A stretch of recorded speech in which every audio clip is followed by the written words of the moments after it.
Autre personnalité politique dont le nom revient souvent dans cette affaire mais qui se défend d'avoir joué un rôle, il s'agit de Jean-Louis Borloo. Or, Alain Lambert, ministre du Budget du gouvernement Raffarin, c'était entre 2002 et 2004.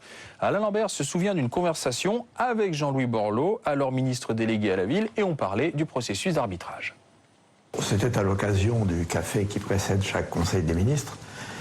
Jean-Louis Borloo me suggère tout simplement de rencontrer Bernard Tapie en me précisant qu'un contentieux existe entre Bernard Tapie et Bercy et qu'il y a pour l'État un risque financier et que la solution de la transaction serait meilleure. Donc, moi j'indique que je ne connais pas le sujet et qu'il faut que ce soit l'administration qui traite avec le contribuable concerné. Voilà. Cet arbitrage, l'idée en est venue apparemment en 2007. Bon, moi j'en parle avec lui en 2002, c'est-à-dire 5 ans avant. Je ne sais pas du tout si en 2007 il a été dans la boucle ou pas.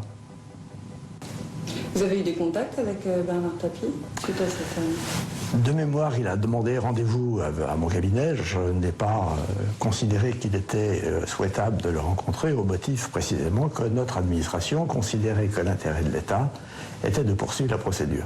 L'administration fiscale était néanmoins très convaincue qu'elle pourrait gagner devant les juridictions à l'époque, et je n'avais jamais senti de sa part le moindre doute.